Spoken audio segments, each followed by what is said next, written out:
Ritrovarsi divisi da un muro, tu da una parte, i tuoi amici dall'altra. Accade a Mimmo Sesta e Luigi Spina, due ragazzi italiani che studiano a Berlino nel 1961, quando la città viene spaccata in due dal muro.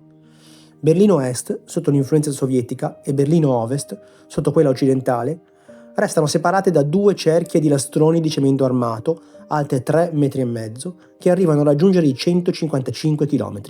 Fra i due muri c'è la striscia della morte, un lembo di terra vigilato da oltre 300 torri di guardia, con cecchini armati, 20 bunker, filo spinato, fossati anticarro. È qui che moriranno quasi tutte le persone che tentano la fuga da est a ovest.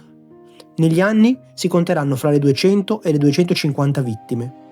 Uno dei casi più tragici è quello di Peter Fechter, 18 anni, che nel 1962 viene colpito da un proiettile al bacino mentre scala il muro e cade ferito dentro la striscia della morte. Urla e chiede aiuto, ma lo lasciano lì in agonia, senza dargli soccorso, fino a che non muore. Questo episodio tragico dà la spinta decisiva a Mimmo Sesta e Luigi Spina, due ragazzi italiani che studiano ingegneria civile a Berlino. Non eravamo arrabbiati, eravamo disgustati e tristi allo stesso tempo. Tutti gli studenti hanno ripetuto dobbiamo fare qualcosa, racconterà anni dopo la tedesca Ellen Schau, allora fidanzata di Mimmo. Luigi è friulano di Gorizia, alto e smilzo. Mimmo invece è di Vieste, pugliese, basso, robusto e forte. Sono legati da un'amicizia fraterna e vivono nella parte ovest di Berlino. Quando il loro amico tedesco Peter Schmidt resta bloccato insieme a moglie, mamma e figlia a est, i due ragazzi italiani promettono di aiutarlo. Ma come?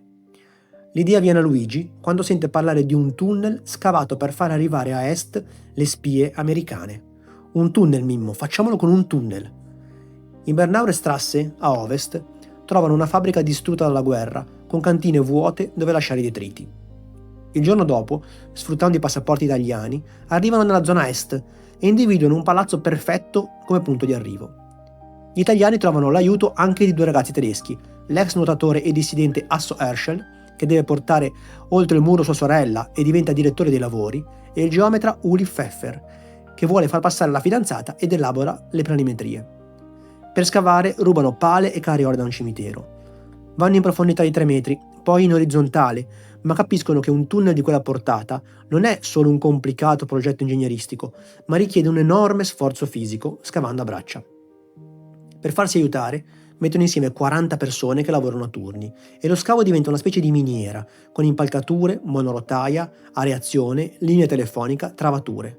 Ma servono anche i soldi.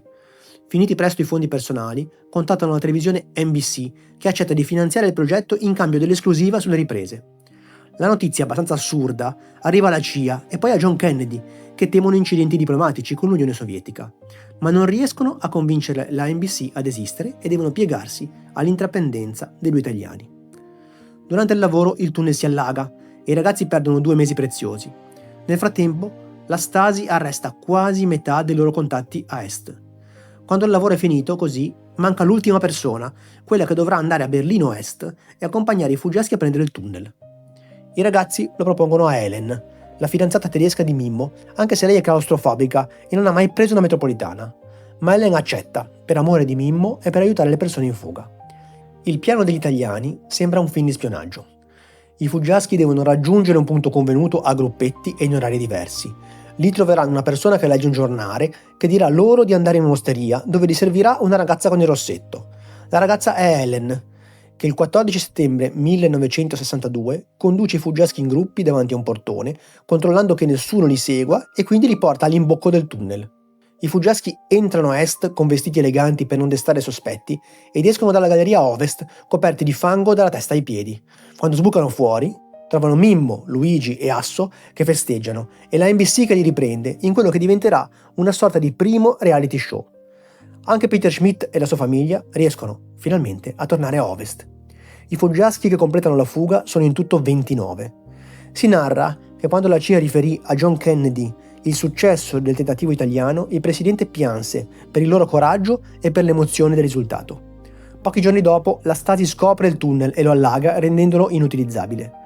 La cosa che ci è più dispiaciuta è che non sia servita a salvare altre persone, diranno i ragazzi. In realtà però Gigi e Mimmo continueranno a far fuggire persone in altri modi, procurando documenti e passaporti falsi, ma senza mai raccontare le loro imprese per anni.